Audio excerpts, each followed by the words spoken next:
Hello and welcome everyone to VV studies. आज हम advertising management का एक नया टॉपिक पढ़ने वाले हैं, that is advertising message. Message basically जो कुछ भी आप कम्युनिकेट करना चाहते हो कस्टमर्स को या फिर अपने कंट्री के लोगों को या फिर जहाँ भी आपका मार्केट इस्टेब्लिश्ड है वहाँ के लोगों को आप क्या बताना चाहते हो, that is the basic advertising message. Now how will you communicate your message to other people. So जब भी हम एडवर्टाइजिंग मैसेज की बात करेंगे तो तीन इंपॉर्टेंट क्वेश्चन आएंगे, what to say, how to say and who should say it. So first question is what to say, मतलब कि आप अपने मैसेज में क्या बोलना चाहते हो। ऑब्वियसली आपके पास बहुत लिमिटेड टाइम रहता है अपने कस्टमर्स को कुछ भी कम्युनिकेट करने के लिए, बिकॉज जब आप कस्टमर के साथ डील करते हो तो मोर लेस टाइम कस्टमर आपके बातों में बहुत ज़्यादा इंटरेस्टेड नहीं रहता है। जैसे कि आपके पास बहुत बार क्रेडिट कार्ड के लिए कॉल आता होगा, तो जब भी आपके लिए क्रेडिट कार्ड के लिए कॉल आता होगा तो शायद आप सुनते से ही उस कॉल को कट कर देते होगे अगर आप इंटरेस्टेड नहीं होगे तो यहाँ पे आपको है ना, as a credit card company आपको भी सोचना चाहिए कि आपको मतलब कॉल उठाए सामने वाले, आप ये नहीं बोल सकते कि मैं सो एंड सो बैंक से क्रेडिट कार्ड के लिए बोल रहा हूँ। अगर आप ये चीज़ विद इन 5 सेकेंड्स बोल दोगे तो आपका कम्युनिकेशन शायद वहीं पे ख़त्म हो जाए। आपको स्टार्टिंग के 5-10 सेकेंड उनके साथ में कम्युनिकेशन में इंडल्ज होना चाहिए। जब आप वो 5-10 सेकेंड थोड़ा उनका इंडल्ज हो जाओगे तब शायद वो आपके बात सुनने में आगे इंटरेस्ट रखें। Similarly it goes to every single advertisement. जैसे कि आप टेलीविजन पे अगर कोई एडवर्टीजमेंट देखते हो और टेलीविजन पे एकदम से एडवर्टीजमेंट आई ऐसे प्रोडक्ट की जो कि आप कभी शायद परचेज ही ना करो, जैसे कि 3G सिम्स हो गई, तो 3G सिम्स आज कोई भी परचेज नहीं करने वाला है, तो आप देखोगे और शायद उसको हटा दो। कोई आप एक टीवी पे कोई एक बहुत ही आउटडेटेड मोबाइल या फिर आउटडेटेड टेक्नोलॉजी की अगर ऐड आएगी तो अगेन आप शायद उसमें इंटरेस्ट ना रखो। सिमिलरली अगर कोई FMCG प्रोडक्ट्स की अगर एडवर्टीजमेंट आती है, स्पेसिफिकली अगर दाल चावल रोटी इन सब की अगर ऐड आती है तो एज अ यूथ हम उसको देखने में बहुत ज़्यादा इंटरेस्ट नहीं रखते हैं। सिमिलरली अगर हमारे पेरेंट्स हैं तो अगर पेरेंट के लिए कुछ बहुत ही ज़्यादा टेक्नोलॉजिकल ऐड आएगी तो शायद वो उसमें ज़्यादा इंटरेस्ट ना दिखाएं। So it is based on कि कौन आपके प्रोडक्ट को खरीदना चाहता है, कौन आपके प्रोडक्ट में इंटरेस्ट दिखाएगा, वो बेसिस पे आप डिसाइड करते हो कि उनको आपको क्या बोलना है और किस तरीके से बोलना है। नेक्स्ट इज वही जो मैं अभी क्वेश्चन बोल रहा था, हाउ टू से इट। जो आपने डिसाइड कर लिया है कि हमारे पास एक मैसेज है, अब उस मैसेज को आप किस तरीके से डिलीवर करना चाहते हो। जैसे कि अलग अलग चैनल्स होते हैं डिलीवर करने के लिए, तो आपको क्या हर एक चैनल आप चूज़ करना चाहते हो या कोई एक सिलेक्टिव चैनल चूज़ करना चाहते हो। For example if your product is मतलब ऐसा कोई प्रोडक्ट है जिसको आपको इलस्ट्रेशन देने की ज़रूरत नहीं है, जिसके लिए आपको इमेज दिखाने की उसकी ज़रूरत नहीं है, अगर आप उस प्रोडक्ट के नाम लोगे तो लोगों को समझ में आ जाएगा कि हाँ आप किस बारे में बात कर रहे हो। या फिर ऐसा प्रोडक्ट हो सकता है जिससे लोगों को फ़र्क ही नहीं पड़ता कि वो दिखने में कैसा है। जैसे कि अगर हम लाइफस्टाइल की बात करेंगे तो लाइफस्टाइल वाले ऐसे प्रोडक्ट होते हैं जो कि आप हमेशा देख के ही लोगे। मैं जैसे आपको कॉल करूं, मैं आपको मोंटे कार्लो से या फिर टॉमी हिलफगर से या किसी भी ब्रांड से मैं आपको कॉल करूं और आपको एक्सप्लेन करूं कि सर हमारे पास है ना एक मस्टर्ड कलर की चेक्ड शर्ट्स हैं, इस सो एंड सो साइज़ में, सो एंड सो प्राइस है उसका, क्वालिटी बता सकते हैं उसकी, कॉटन है, लिनन है, और क्या आप उसको परचेज़ करोगे? ऑब्वियसली नहीं। आप लाइफस्टाइल का कोई भी अपैरल अगर आप खरीदने जा रहे हो तो शायद नहीं, आप डेफिनेटली आप उसको सुन के नहीं लोगे। बहुत बार ऐसा होता है कि हमारे मम्मी पापा या भाई बहन या कोई ऐसे गया होता है, वो हमें बोलता है कि यार ये शर्ट बहुत अच्छी है, तुम्हें खरीदनी है क्या? तो भी हम बोलते हैं कि आप हमें पहले फ़ोटो भेजो, हम फ़ोटो देख के फिर उसको डिसाइड करते हैं। तो ऐसे कुछ प्रोडक्ट जिनको आपको देखने की ज़रूरत है वो मोर और लेस आपको हमेशा टेलीविज़न या न्यूज़पेपर्स में मिलेंगे, बिकॉज उनके वहाँ पे इमेजेस अवेलेबल होती हैं। ऐसे प्रोडक्ट कभी भी आपको FM पे नहीं मिलेंगे, ऐसे प्रोडक्ट्स के लिए आपको टेलीकॉलिंग नहीं होगी। तो basically on the basis of your product and your message it is decided how to say it, और कहाँ पे वो चीज़ बोलनी है।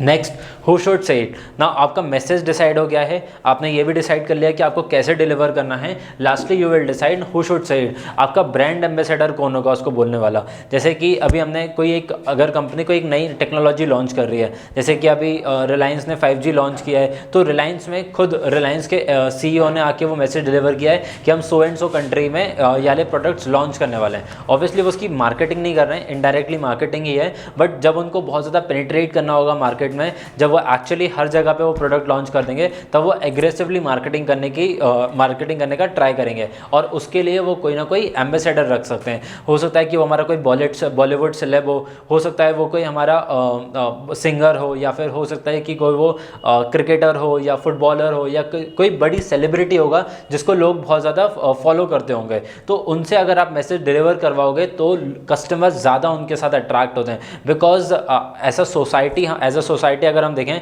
तो हमारे इन्फ्लुएंसर्स जो हैं वो कभी भी कोई साइंटिस्ट नहीं होगा। अगर जैसे हम APJ अब्दुल कलाम की बात करें या फिर नंबी सर की बात करें या ऐसे बड़े बड़े जब हम साइंटिस्ट की बात करते हैं तो लोग उनको बहुत ज़्यादा उनसे इन्फ्लुएंस नहीं होते। अगर वो आके मान्यवर की ऐड करेंगे तो शायद आप नंबी सर को रिकॉग्नाइज नहीं कर पाओ। अगर कोई इसी तरीके से कोई बड़ा साइंटिस्ट हुआ या फिर कोई बड़ा बॉटनिस्ट हुआ तो लोग उनको बहुत ज़्यादा रिकॉग्नाइज नहीं कर पाएंगे, और ना ही उनको बहुत ज़्यादा लोग उनसे ज़्यादा इन्फ्लुएंस होते हैं। हम इन्फ्लुएंस किनसे होते हैं? जो कि सोशल मीडिया पे जिनका बहुत ज़्यादा आउटब्रेक होता है, जनरली सेलिब्रिटीज़, क्रिकेटर्स जो होते हैं।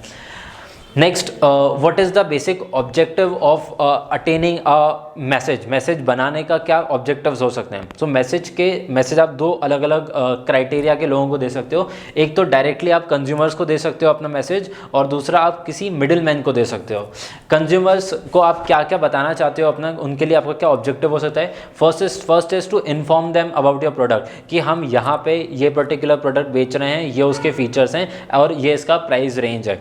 जनरली जैसे अगर हम तेल की बात करें, एडिबल ऑयल की बात करें, तो एडिबल ऑयल भी बहुत सारी रेंज में आता है, और हर एक कंपनी मल्टीपल, जैसे कि हम कीर्ति की बात करें, हम सफोला की बात करें, ये कुछ कंपनीज हैं जो कि ऑलमोस्ट सारी कैटेगरीज में एडिबल ऑयल सेल करते हैं।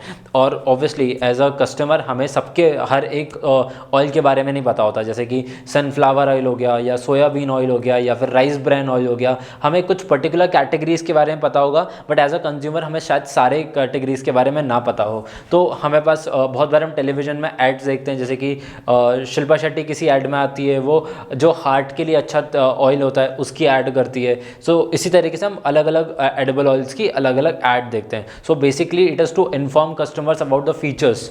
Next is to persuade them to take actions and buy that product. वो सिर्फ आपको इन्फॉर्मेशन नहीं देना चाहते हैं कि आपको ये प्रोडक्ट कंज्यूम करोगे तो इससे क्या फ़ायदा होगा, अब वो एक्शंस में कन्वर्ट करना चाहते हैं कि आप हमारा प्रोडक्ट खरीदो, इससे आपको ये फ़ायदा होगा। मोरलेस they don't want you to use the other products और द कॉम्पिटिटर्स प्रोडक्ट और the product that is not very beneficial for company as well, जिससे उनको ज़्यादा रेवेन्यू नहीं मिल रहा। So they want to take actions, want you to take actions. Next is to remind the customers. बहुत बार ऐसे प्रोडक्ट्स होते हैं जो कि हम महीनों में या फिर सालों में एक या दो बार ही कंज्यूम करते हैं, जैसे कि हो सकता है कि जैसे बर्थडे केक्स हो गए। बर्थडे केक्स ऑब्वियसली आपका बर्थडे एक बार आता है, आपके फ्रेंड्स फैमिली में बहुत सारे लोगों का बर्थडे आता है, तो आप कंटिन्यूसली उसके साथ इंडल्ज होते हो। बट अगर आपके स्पेसिफिकली आपकी बात हो रही है तो आपका साल में एक दिन सेलिब्रेट होता है। तो अगर स्पेसिफिक मोमेंट्स के लिए, जैसे कि बर्थडेज हो गए, एनिवर्सरीज हो गए, अगर इन सब में कोई डील करता है तो वो चीज़ आपको रिमाइंड कराई जाती है कि आपका बर्थडे आने वाला है, तो आप बर्थडे पे ये प्रोडक्ट खरीद सकते हो, आप अपने लव्ड वन को ये चीज़ें गिफ्ट कर सकते हो। So basically that is a reminder कि आने वाले टाइम में सो एंड सो चीज़ होने वाली है। जैसे कि दिवाली आने वाली है तो दिवाली पे आपको ये खरीदना चाहिए। जैसे कि मान्यवर में अभी जो रिसेंटली ऐड चल रही है कि शादी में आना है तो तैयार होके आइए, तो बिकॉज ऑब्वियसली अभी जो हमारा इंडिया में है वो शादी का सीज़न चल रहा है। ये आप सिमिलर ऐड आप अगस्त सितंबर के मंथ में आप ये एड्स नहीं देखेंगे, ये आप इस मंथ में ऐड देखेंगे जब शादियों का सीज़न चल रहा है। Next is brand loyalty. Again आप जैसे FMCG प्रोडक्ट्स हो गए, FMCG प्रोडक्ट ऐसे होते हैं जो कि बहुत ज़्यादा ब्रांड लॉयल्टी वाले प्रोडक्ट नहीं हो सकते। आज हो सकता है कि मैं सफोला ऑयल परचेज़ कर रहा हूँ, अगले महीने हो सकता है मेरे को याद ही नहीं रहे कि मैंने पिछले महीने सफोला खरीदा था और इस महीने में कीर्ति खरीद लूँ।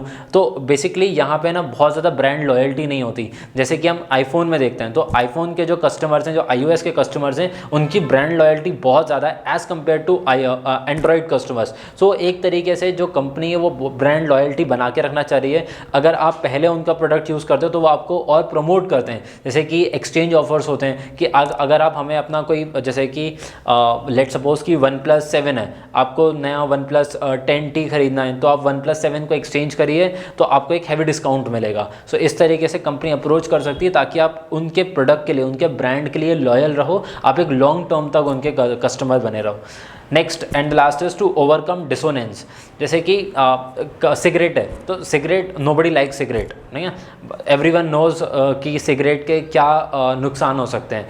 आई know, every parent in India know, every kid in India know that cigarette smoking is injurious to health. आप एडवर्टीजमेंट देखते हो कभी भी उसकी टेलीविजन पे, आप थिएटर्स में जाके एडवर्टीजमेंट देखते हो तो सबसे पहले यही मैसेज आता है that advertisement smoking kills. But ये क्या है, एक नेगेटिव, बहुत बार नेगेटिव एस्पेक्ट बन चुका है। बट मार्केट में तो सिगरेट सेल हो रही है, तो सिगरेट कंपनीज जो हैं जैसे कि ITC है, वो अपने प्रोडक्ट को सेल करना चाहते हैं, तो वो कैसे करने की कोशिश करेंगे, वो आपको कूल दिखाने की कोशिश करेंगे। ऑब्वियसली वो आपको ये नहीं दिखाएंगे कि आपको सिगरेट आप पियोगे तो उससे आपको हेल्थ बेनिफिट्स होंगे, वो आपको शो करेंगे कि इससे बहुत कूल फील होता है, लोग अट्रैक्ट होते हैं आपकी तरफ और आपके पास आपको एक अलग एनर्जी फील होती है। तो ये अलग फीचर्स दिखाएंगे जो मोर और लेस फॉल्स ही होते हैं।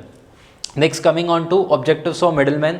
सो मिडिल मैन के ऑब्जेक्टिव्स होते हैं वो मोर और लेस कॉमन ही होते हैं, जैसे कि to inform the middle man about the new product, to attract dealers की नए नए अलग अलग जगह पे कोई नए डीलर्स आएँ। जैसे कि हो सकता है कि आज जैसे डीमार्ट है वो किसी नई सिटी में ओपन अप होने जा रहा हो, तो वहाँ के डीलर्स को वो अट्रैक्ट करेगा। सिमिलरली स्टॉक प्रोडक्ट, मतलब कि जैसे डीमार्ट की अगर स्पेसिफिकली बात करें तो हो सकता है कि डीमार्ट कुछ प्रोडक्ट नहीं रखता हो, तो उनके लिए कंपनी एडवर्टीजमेंट करेगी ताकि आप as a DMart, as VMart, ऐसे बड़े बड़े जो मार्ट्स होते हैं, मॉल्स होते हैं, वहाँ पे आप उस स्टॉक को, वो पर्टिकुलर प्रोडक्ट का स्टॉक ज़्यादा कंबाइन करके रखो।